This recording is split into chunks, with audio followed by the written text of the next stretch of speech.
एक और चीज मैं पूछना चाहता था, और ये होता भी है अमूमन, मृत्यु के बाद चौथा मनाया जाता है, 13वां मनाया जाता है, फिर हर महीने एक दिन मनाया जाता है, फिर 1 वर्ष मनाया जाता है, 4 वर्ष मनाया जाता है। सच्चाई क्या वाकई में ऐसा कुछ होता है? फिर बात तो वही आती है, बताओ कि नियम तो इस सृष्टि के रचयिता भगवान है ना, ईश्वर, उसी का चलेगा जी। मनाते रहो, उसका नियम मैं आपको बता देता हूँ।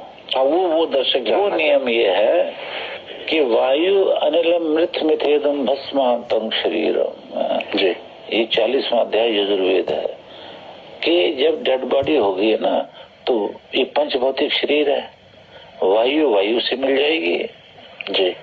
वायु अनिलम, अनिल बोलते अग्नि, अग्नि से, जल से, आकाश से, पृथ्वी का तत्व पृथ्वी से जी। ये खत्म जी।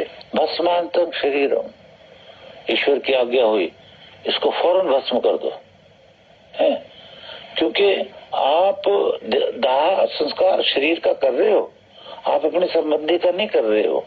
आपका संबंधी तो निकल गया, वो थी जीवात्मा जी। इसी कृष्ण महाराज कह रहे हैं कि अर्जुन नैनम छिदंती शस्त्राणि नैनम दहति पाप। ये तू कह रहा मेरे संबंधी, तेरा दादा खड़ा है, ये तेरा दादा नहीं, तेरे दादा का शरीर है जी। जैसे ये मेरा हाथ है, मैं हाथ नहीं हूँ जी।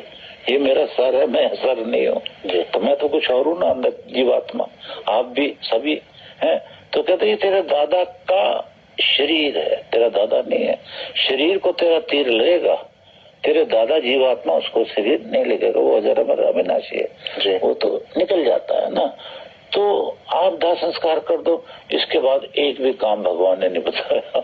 अच्छा, टोटली करते रहते हैं। जब 1 साल होता है वो यज्ञ के लिए कहा सर। अच्छा, क्यों? वो क्यों? क्योंकि यज्ञ में तो आप कर रहे हैं, तो आपका भी तो लाभ है ना जी।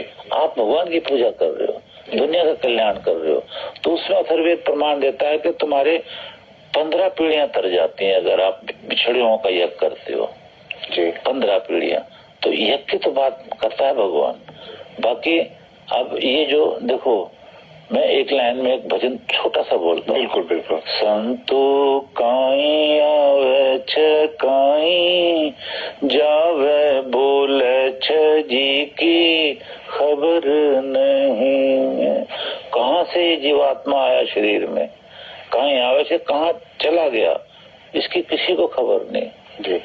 कि कब ये माता के गर्भ में आया, फिर इस पे शरीर लगा और जन्म लिया, और जब मृत्यु आया तो कहाँ चला गया। किसी पानी का सा बसा बुधा धरियो आदमी नाम। पानी का बुलबुला कभी भी खत्म हो जाता है, ऐसे ये मनुष्य का शरीर है जी। तो इस शरीर का नाम आदमी रख दिया जी जी। आया था हरि भजन को रे, बसा लिया एक गाँव, बोले छ जी की खबर। भजन करने आया था, तूने तो गाँव ही बसा लिया जी। इतने रिश्तेदारी, इतने सगन डालने हैं, इतने चौथे करने हैं, इतने 10वें करने, इतनी 13वीं करनी है, और बरसी पे भी यज्ञ और आज कुछ और ही हो रहा, इतनी 13वीं मनानी, इतनी बरसी, इनमें तेरा टाइम निकल जाएगा। तो भगवान का भजन कब कर आया था हरि भजन को, बसा लिया एक गाँव। कि तेरी रिश्तेदारी अगर इकट्ठी की जाए ना एक जगह सबको, तो वो तो एक गाँव ही बस जाए। तो तेरी वृत्ति तो इतनी जगह चली गई, और होना ये चाहिए चित्त वृत्ति निरोध है ना जी। चित्त की वृत्ति तो रुकनी चाहिए थी है ना।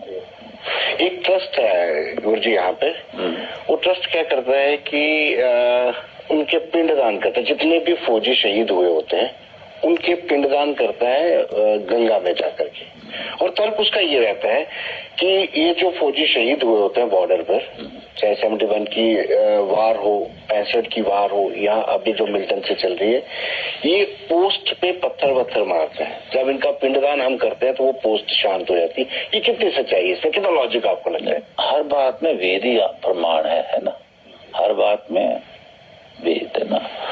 तो एक तो ये बता दिया मैंने, दूसरा वेद में ये आया है, आप ध्यान से सुने, कि जो इंसान ये जीवात्मा तो निकल गई जी। 39वें अध्याय यजुर्वेद के हिसाब से ना, वो और 13 दिन ऊपर आकाश में रह के फिर वो शरीर धारण कर लिया उसने, ठीक है ना। कोई भी हो, हमारे फौजी भाई हो, हम हो, जब कोई भी जाएगा तो दूसरा शरीर कर्म अनुसार, मोक्ष जो हो गया तो वो तो अलग बात है ना, वो हो गया ना। अच्छा, अब मैंने पिंडदान किया, मान लिया अपने पिता का किया, तो जब मेरे पिता का देहांत हुआ था तो मैंने उनका शरीर तो जला दिया था और कर्म अनुसार उनका जन्म कहीं और हो गया 13 दिन के बाद। हाँ, 13 दिन के बाद जी। और 13 दिन तक वो जीवात्मा सुषुप्त मतलब बेहोश रही, सूत्रात्मा वायु होता है उसके कब्जे में रहती है वो, ठीक है। तो वो बेहोश रही, भूत तो बन ही नहीं सकती थी, है ना जी। वो जन्म हो गया। तो आप जो पिंडदान कर रहे हो ना, उसे वो कैसे खा सकते हैं? वो कैसे खा सकते हैं? This is totally against the Vedas. हाँ, उनकी इच्छा वो जो मर्जी करें, है ना, उनकी इच्छा को हम चैलेंज नहीं कर सकते। पर what is the fundamental law of the nature end of the world made by God himself, वो ये है कि उसका जन्म हो जाता है, शरीर जो खाता था ना, जो सुनता था वो चिता पे चला जाता है। अब आप खिला नहीं सकते उसको, किसी को बिल्कुल नहीं खिला सकते।